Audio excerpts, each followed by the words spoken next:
Function కైనా order చేయండి 8919763872 www.sanatanjal.in. గురు పౌర్ణమి అని చేస్తాం కదా మనం. నిజానికి అది వేదవ్యాసుడిది అంటారు, ఆయనకు సంబంధించిందే అంటారు. కానీ ఆయన ప్రస్తావన కానీ, ఆయన పూజలు కానీ, మన శాస్త్రాలు కానీ, మన పెద్దలు కానీ ఎక్కడ వేదవ్యాసుడిని కీర్తించినట్టుగా కానీ, ఆయన్ని పొగిడినట్టుగా కానీ ఏం అనిపించదు. ఆయన ఎందుకు తొక్కేశారు వేదవ్యాసుడిని? ఇక్కడ తొక్కేయడం అనడం కన్నా, వేదవ్యాసుడు తర్వాత వచ్చిన వాళ్ళకి ప్రాముఖ్యత పెరగడం వల్ల ఆయన మర్చిపోయాం. ఓకే. అంటే ఒక కాలంలో చాలా జనాలందరికీ చెప్పాల్సిన విషయం, మీరు ఏ యూట్యూబ్ ఛానల్లో వేదవ్యాస గురించి చాలామంది యూట్యూబ్ ఛానల్లో చెప్పిన వాళ్ళు ఉన్నారు. వాళ్ళు ఎవ్వరూ చెప్పని కథని ఈరోజు నేను మీకు చెప్తున్నాను. వేదవ్యాసులు అంటే చాలామందికి వేదాలను విభజించిన ఆయన అని మాత్రమే తెలుసు. కానీ వాస్తవికంగా వేదవ్యాసుడు ఎందుకు అవతరించాడు, అవతరించడానికి మూల కారణం ఏంటి, ఈ విషయాలు ఎవ్వరూ కూడా చెప్పలేదు. ఎందుకు ఆయన పురాణాలు రాయాల్సి వచ్చింది, వేదాలు ఎందుకు విభజించాల్సి వచ్చింది ఫస్ట్ ఆఫ్ ఆల్ అనే దానికి చాలామంది కలియుగం వస్తుంది అందుకని వేదాలు విభజించాలని చెప్తారు. కానీ సరికాదు. వాస్తవికంగా ఏంటంటే గౌతమ ఋషి అని చెప్పేసి ఒక ఆయన ఉండేవారు, మహాపండితుడు. ఈరోజు సైన్స్లో చాలా విషయాలు ఆయన కనిపెట్టినవే, గురుత్వాకర్షణ లాంటివి, అణు పరమాణు ఆటమ్స్ని కనిపెట్టిన గౌతమ మహర్షి. ఓకేనా. ఆయన జ్ఞానం అపారమైన జ్ఞానం అయింది. ఆయన జ్ఞానానికి చాలామంది ఋషులు ఆయన దగ్గరికి వచ్చి విద్యాభ్యాసం చేసి వెళ్ళేవారు. ఒకసారి విద్యాభ్యాసం వచ్చినప్పుడు ఆయన జ్ఞానాన్ని చెప్తూ ఉన్నారు, వీళ్ళు వింటూ ఉన్నారు. 1 సంవత్సరం అయిపోయింది, 2 సంవత్సరాలు అయిపోయినాయి, 3 సంవత్సరాలు అయిపోయినాయి, అలాగా చాలా సంవత్సరాలు గడిచిపోయినాయి. ఆయన వదలట్లేదు, వీళ్ళు లేచి వెళ్ళలేకపోతున్నారు. ఆయన చెప్తాడు, మధ్యలో వెళ్తే ఆయన అవమానం కదా, అందుకని ఆయన్ని ఎలాగ ఏం చేయాలో తెలియక వీళ్ళందరూ కలిసి ఒక కృత్రిమ గోవుని సృష్టిస్తారు. ఆర్టిఫిషియల్ కౌ అప్పట్లోనే ఒక కృత్రిమ గోవుని సృష్టించి దాన్ని ఈయన దగ్గరికి వెళ్ళేలా చేస్తారు. ఈయన దగ్గరికి రాగానే ఈయన ముట్టుకుంటాడు, అది బూడిదైపోతుంది. ఆ కృత్రిమ బూడిదైపోగానే అందరూ ఈయన గోహత్య పాపం వచ్చింది, మనం వెళ్ళిపోదాం అని చెప్పేసి అందరూ వదిలేసి వెళ్ళిపోతారు. ఈయనకి ఏం జరిగిందో అర్థం కాదు, ముట్టుకోవడం చచ్చిపోవడం ఏంటి, ఆశ్చర్యంగా ఉంది అని చెప్పి దివ్య దృష్టితో చూస్తాడు. చూసినప్పుడు వీళ్ళు చేసిన పని తెలుస్తుంది. అప్పుడు ఆయన ఒక శాపం ఇస్తాడు, ఈ ప్రపంచంలో సజ్ఞానం అనేది ఏదైతే ఉందో అది మొత్తం నాశనం అయిపోవాలి అని చెప్పేసి శాపం ఇస్తారు ఆయన ఆ శాపం ఇవ్వడం వల్ల ప్రపంచంలో జ్ఞానం అనేది ఏదైతే ఉందో, అది అంటే ఆధ్యాత్మిక ధ్యానం అనేది ఏదైతే ఉందో ఆ జ్ఞానం మొత్తం నశించిపోతుంది. దానివల్ల ప్రపంచం మొత్తం అంధకారంలోకి వెళ్ళిపోతుంది ఒక రకంగా. అప్పుడు మళ్ళీ బ్రహ్మాది దేవతలు ఎవరైతే ఉన్నారో, బ్రహ్మ రుద్రాది దేవతలు అందరూ కూడా వెళ్ళి విష్ణుని ప్రార్థించి మీరు ఏదైనా చేయాలి అని చెప్తే, సరే నేను అవతరిస్తాను అని చెప్పేసి వేదవ్యాసుడుగా ఆయన అవతరిస్తారు. వేదవ్యాసుడు విష్ణుమూర్తి అవతారమా? సాక్షాత్ విష్ణుమూర్తి అవతారం వేదవ్యాసుడు. మీరు చూసినట్టయితే ఆయన నీలవర్ణంలోనే ఉంటారు. దశావతారాలు ఎక్కడ లేడే ఆయన? విష్ణువి దశావతారాలు కాదు, అనంత అవతారాలు ఉన్నాయి. ఇక్కడ ఇంకో జనాలకి తెలియని విషయం ఏంటంటే, ద్వాపరయుగంలోనే కృష్ణుడు పుట్టాడు, త్రేతాయుగంలో రాముడు పుట్టాడు అని చెప్తున్నాం కదా, అది కాదు. విష్ణువు ప్రతి ఒక్క అవతారం ప్రతి ఒక్క సమయంలోనూ ఉంటుంది. ప్రతి ఒక్క యుగంలోనూ ప్రతి ఒక్క అవతారం ఉంటుంది. కానీ అవతారం అనే పదానికి నిజమైన అర్థము అవతతారతీతి అవతారహ అని చెప్పేసి అంటాం. అంటే పైనుంచి దిగి వచ్చాడు అంతే, పైనుంచి దిగాడు, దాన్ని అవతారం అని పిలుస్తాం. అలాగే వేదవ్యాసుల అవతారం కూడా ఎప్పుడు నిత్యంగా ఉండేది, మన భూమండలంలో నిత్యంగా ఉండేది. సప్త చిరంజీవులో వేదవ్యాసులు ఒకరు. అదేంటండి, రాముడు పుట్టాడు, కృష్ణుడు పుట్టాడు, అందరూ పుట్టిన వాళ్ళే కదా. పరశురాముడు పుట్టాడు, వాళ్ళ అమ్మని చంపాడు, ఇవన్నీ స్టోరీస్ ఉన్నాయి కదా మనకి. సరే, అవతారం అంటే ఎలాగంటే, గర్భస్థ శిశువు ఏదైతే ఉంటుందో చివరి దశకి 9 నెలల దాకా అక్కడ ఏ గంధర్వుడో ఏ యక్షుడో ఎవరో ఒకరు ఉంటారు గర్భంలో. వాళ్ళ శాపాలు వాళ్ళ పాపుణ్యాలను పోగొట్టుకోవడానికి ఉంటుంది. చివరి సమయంలో విష్ణువు వాళ్ళని ఆ ఆత్మని పంపించి విష్ణు దాంట్లో ప్రవేశిస్తాడు. ఎప్పుడైతే విష్ణు ప్రవేశిస్తాడో దానికి దైవత్వం అనేది వస్తుంది. అందువల్ల ఎప్పుడు ఈ రాముడవని కృష్ణుడవని మనలాంటి మాంస ఎముకలతో ఉన్న దేహం కాదు, చిదానంద స్వరూపులే వాళ్ళంతా. చిత్ ఆనంద స్వరూపులు మాత్రమే వాళ్ళు. అందువల్ల వాళ్ళకి రక్త మాంసాలతో ఉన్న దేహం అనేది వాళ్ళకి లేదు. వాళ్ళకంతా ఉండేది జ్ఞానము, మళ్ళీ ఆత్మ.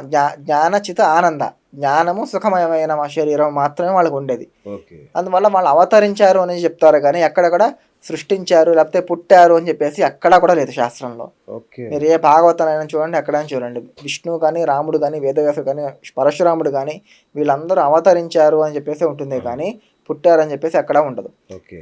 దీని ఇంకో విషయం చెప్పాల్సింది అంటే వేదవ్యాసుల గురించి ఆయన పుట్టిన వెంటనే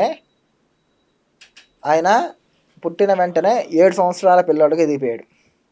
అబ్బా. 7 సంవత్సరాల పిల్లోడుగా ఎదిగి తండ్రిని ఆ రోజే పుట్టినరోజే గురు పౌర్ణమి రోజే ఆయన పుట్టింది. ఆ పుట్టినరోజే ఉపనయనం చేయించుకొని ఆయన వేదాలను విభజించడానికి వెళ్తాడు. ఓకే. వేదాలు అపారంగా ఉంటాయి కాబట్టి వాటిని 3 విభాగాలుగా విభజిస్తాడు. ఓకే. అది సరిపోదు. వేదాలు విభజించారు, వేదాలు మనకి సరిపోలేదు అంటే అది జనాలకి అది సరిపోదు. అందుకని బ్రహ్మసూత్రాలని ఆయన సృష్టించారు, ఓకే. స్మృతుల్ని సృష్టించారు, శృతుల్ని సృష్టించారు, ఉపనిషత్తులను సృష్టించారు. వీటన్నిటిని రాసింది వేదవ్యాసులే.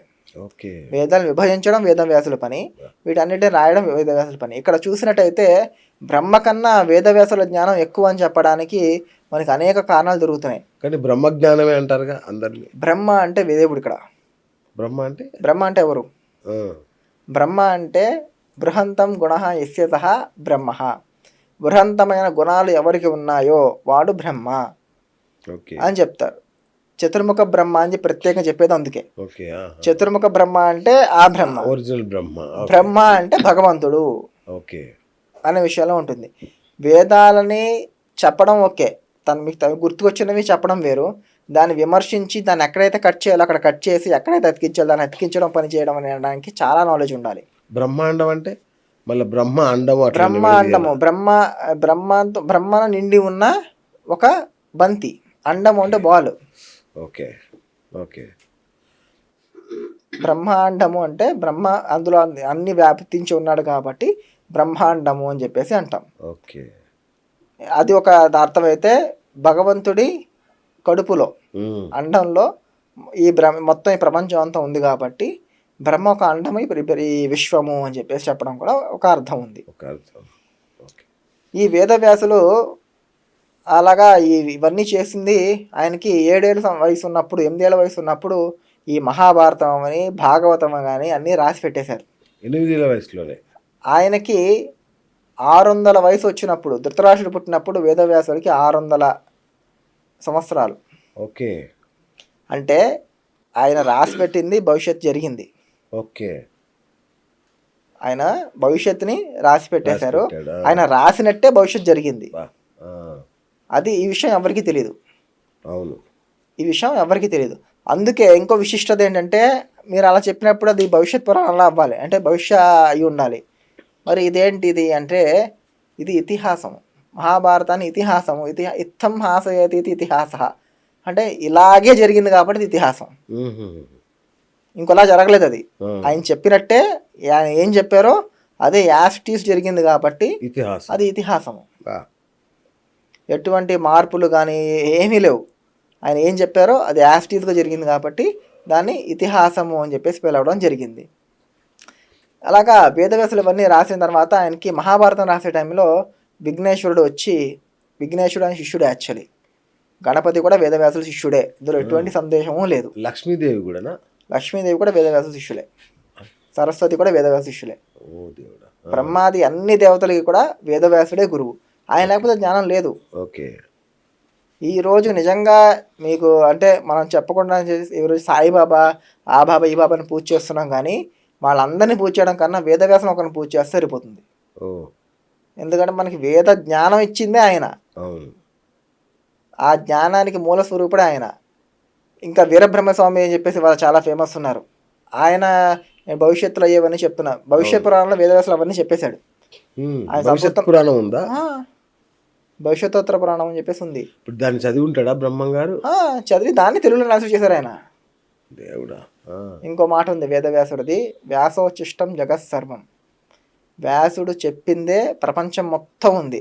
ఆయన చెప్పంది ఇంకెక్కడా లేదు, ఏది లేదు. ఆయన చెప్పని పాయింట్ మీకు ఇంకా ఏ గ్రంథాల్లోనూ ఎక్కడా కూడా దొరకదు. మొత్తం అన్ని చోట్ల ఏమవ్వాలో అన్నీ కూడా ఆయన స్పష్టంగా చెప్పేశారు.